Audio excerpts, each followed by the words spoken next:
নমস্কাৰ অসমবাসী ৰাইজ, মই আজি আকৌ পণ্টল বজাৰত আছোঁ। এই চাওক আপোনালোকে, মই পণ্টল বজাৰত আছোঁ। এই ল'ৰাটোক মই হাতে লোতে ধৰা পৰিছে। এওঁ বটলত ডেনড্ৰাইট, তই ডেনড্ৰাইট খাই আছা? চাওক ৰাইজ, ডেনড্ৰাইট কেনেকৈ ক'ৰ পৰা ছাপ্লাই হয়, কেনেকৈ পায় নাজানো। ডেনড্ৰাইট একচুৱেলি বেন, মানে একচুৱেলি বিক্ৰী কৰিব নোৱাৰে। ক'ৰ পৰা কিনছে ডেনড্ৰাইট? ক'ত পাইছা? ৰাস্তাত ডেনড্ৰাইট পৰি আছে। কোন ল'ৰাই ডেনড্ৰাইট বিক্ৰী কৰে? কেই টকা লৈছে? 10 টকা লৈছে। তই সৰুৰ পৰাই ডেনড্ৰাইট খাই আছা? হা, এনেকৈ চলবি? মৰি যাবি পেলাই দি। আজিৰ পৰা খাবি, আজিৰ পৰা ডেনড্ৰাইট খাবি। ভাল মানুহ ভালদৰে পঢ়বি। স্কুলত জানা নাযা? কোন স্কুলত পঢ়া? এলপি স্কুলত। এলপি স্কুলত পঢ়ি ডেনড্ৰাইট খা? হা, চাওক ৰাইজ, উঠি অহা প্ৰজন্ম সৰুৰ পৰা ধ্বংস হৈ যাই আছে। এইবিলাক সমাজখনৰ কাৰণে ক্ষতিকাৰক।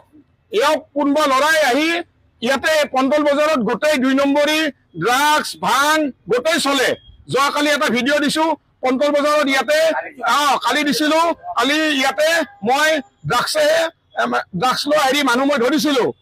আজি মই চাব আহিছো যে তেওঁলোকে আকৌ ড্ৰাগছ বিক্ৰী কৰি আছে নেকি, কিন্তু ভয়তে তেওঁলোক নাই। আজি এই ভাইটিক পালো। এই ভাইটি, এই সৰু ল'ৰাটো চাওক, ই ডেনড্ৰাইটৰ নিচাত আছে। তুমি এনেকে নিচা কৰি পঢ়িবা তুমি? আজিৰ পৰা খাবি, আৰু খাবি, ভালকে পঢ়বি, ডাঙৰ মানুহ হবি। কাণত ধৰ, আজিৰ পৰা নাখাওঁ বুলি কওঁ। আজিৰ পৰা নাখাতো? দে, কিবা দিগদাৰি হলে মোক ফোন কৰবি। তোক কিতাপ চিতাপ যদি কিবা লাগে মই কিনি দিম। ভালকে পঢ়বি, হ'ব? এইকেইটা মানুহ তাতে মোৰ নাম্বাৰ আছে, মোৰ পৰা নাম্বাৰ লবি। তোৰ পঢ়া শুনা খৰচ কিবা লাগিলে মোক কৰি মই দিম, কিন্তু এই ডেনড্ৰাইট চেনড্ৰাইট এনেকুৱা ধৰণৰ বস্তু নাখাবি। বুজি পাইছা? ভাল মানুহ বাপু। ঠিক আছে, ভাল মানুহ হ'ব। মই কালি ড্ৰাগছৰ মানে বিষয়ে যিটো ভিডিঅ' কৰিছো, বহুত মানুহৰ সঁহাৰি পাইছো। বহুতে ভাল ভাল কমেণ্ট কৰিছে, মোৰ খুব ভাল লাগিছে। আপোনালোকক যোনে মোক ছাপোৰ্ট কৰিছে সকলোকে মই ধন্যবাদ দিছোঁ। এখেত দাদা মই এতিয়া লগ পালোঁ। এখেতক মই দাদা বুলি কৈছোঁ, মোতকৈ বয়সত ডাঙৰ হ'ব। এখেতে এটা কথা ক'ব, শুনক।